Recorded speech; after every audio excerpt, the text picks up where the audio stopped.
কি? ওরে বোকাচোদা, আমি কি জানতাম তুই এরকম ভিখিরি চোদা? যদি জানতাম তাহলে আমি তোকে জীবনে বিয়ে করতাম।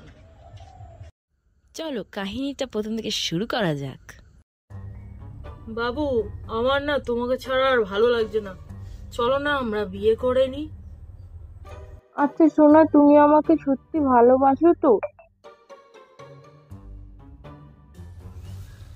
হ্যাঁ বাবু, আমার মতন তোমাকে আর কেউ ভালোবাসে না, তোমার নিজের বাবা মাও না।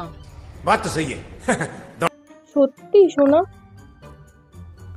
হ্যাঁ বাবু, হাজারটা হলেও তুমি আমার প্রথম ভালোবাসা। চলো তাহলে আমরা বিয়ে করে নি। সত্যি বাবু, তুমি ছাড়া আর আমার শোনা গো আমার। আচ্ছা শোনো না, শোনা তুমি কালকে তাহলে বিকেল 4টের সময় আমার প্রাইভেটের সামনে এসে দাঁড়াবে, আর আমি পড়তে যাওয়ার নাম করে তোমার সাথে পালিয়ে গিয়ে বিয়ে করে নেবো। ওর সালা বিয়ে করবো আজকে, ভালো করে রেডি ফেডি হয়ে নি। ও বিয়ে করবো বিয়ে করবো বিয়ে করবো রে, আমি বিয়ে করবো বিয়ে করবো। জামাটা পরে নি, ওর সালা উল্টো হয়েছিল, সোজা করে পড়ি। কোনটা সোজা কোনটা উল্টো, বিয়ে করার এক্সাইটমেন্ট পাগল হয়ে যাচ্ছে।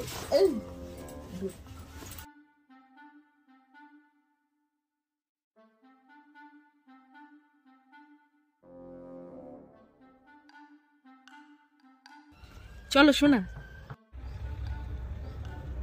এসছো বাবু তুমি? সত্যি বলছি, তোমাকে ছাড়া আমার আর কেউ নেই। আমি তোমাকে কথা দিচ্ছি, সারা জীবন পাশে থাকবো। হ্যাঁ আমিও। এই মন্দিরেই আমরা বিয়ে করব।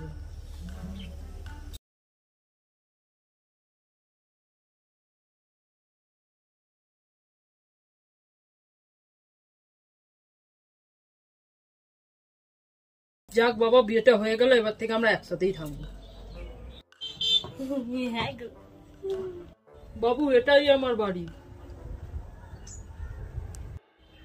এটা তোমার বাড়ি? এবার থেকে আমরা এখানেই থাকবো। হ্যাঁ, তোমার জন্য তো আমি গাছতলাতেও থাকতেই পারবো।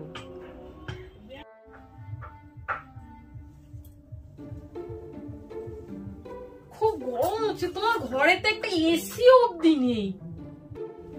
না গো সোনা, আমার বাড়িতে তো এসি নেই। তোমার তো কিছুই নেই, কি জ্বালা রে বাবা। এবার এখানে স্নান করব? কি করব আমি, কি জ্বালা রে লেওড়া। কি গো, ঘরে তো বাজার নেই, বাজার করতে হবে তো, টাকা দাও। এই তো কয়দিন আগে টাকা দিলাম, এত তাড়াতাড়ি শেষ হয়ে গেল। আমি কোনো টাকা ফাঁকা দিতে পারবো না, ঘরে যা আছে তাই করোগে যাও।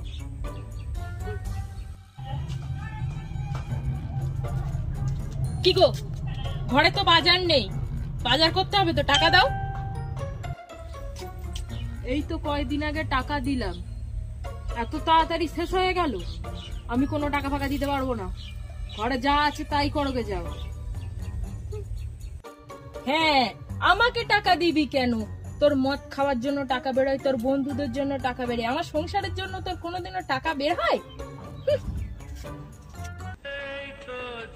মাম্পি সোনা ডার্লিং, বাবু কোথায় তুমি?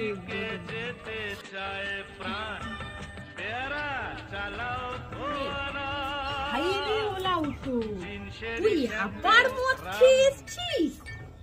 আমার বাপ মা কত করে মানা করেছিল তোকে না বিয়ে করতে, তাও আমি কপাল পুড়িয়ে তোকে বিয়ে করেছিলাম। তুই মর ওলাউটো, তোর সাথে আমি আর ঘর করব না, থাকবো না আমি তোর সাথে। কি বলছো তুমি এসব? তুমি না বলেছিলে আমার জন্য তুমি গাছ তলায় থাকতে পারবে? কি হলো তোমার এসব কথাগুলো? কি? ওরে বোকাচোদা, আমি কি জানতাম তুই এরকম ভিখিরি চোদা? যদি জানতাম তাহলে আমি তোকে জীবনে বিয়ে করতাম। আরে মাগি, তোর থাকার হলে থাক, নাহলে তুই যা। হ্যাঁ রে বোকাচোদা, আমি তো এখন যাবই। তোর তো এখন আর আমাকে ভালোই লাগে না। কেন যে তখন আমার বাবা মার কথা শুনিনি কে জানি। বাবা মার কথা শুনলে এই দিনটা আমি আর দেখতেই হতো না। তুই এখানেই পড়ে মর খানকির ছেলে, তোকে আর আমি তুলবো না। হে হ্যালো ভিউয়ার্স, আমার ভিডিও তোমাদের কেমন লাগলো তোমরা একটা কমেন্ট বক্সে কমেন্ট করে জানিও। আর এই ভিডিওটা পার্সোনালি কেউ নেবে না, তো ভিডিওটা জাস্ট তোমাদের জন্য। আর এরকম নতুন নতুন ভিডিও তোমাদের সাথে আসবে, আরো ভালো ভালো ভিডিও আসবে তোমাদের সাথে। তার জন্য তোমাদের একটু একটু একটু সাপোর্টের দরকার। আর এইটুকু সাপোর্ট দিয়ে একদিন আমি অনেকটা বড় হয়ে যাব। আর এই সাপোর্টের জন্যই আমি তোমাদের একদিন পূজা থেকে কমেডি স্টার পূজা হয়ে দেখাবো। আর সরস্বতী পুজোর ভিডিওটাতে তোমরা মোটামুটি ভালোবাসা দিয়েছো, তার জন্য অনেক অনেক অনেক ধন্যবাদ। আর আমি চাই আমার এই ভিডিওটাকেও তোমরা ভালোবাসা দাও। আর আগামী দিনে যত ভিডিও আসতে চলেছে সব ভিডিওগুলোকে তোমরা এইভাবে ভালোবাসা দাও। আর কি বলবো, আমার ভিডিওটা দেখার জন্য অনেক অনেক অনেক থ্যাংক ইউ। আর বড়দের জানাই অনেক অনেক ভালোবাসা। Tata bye.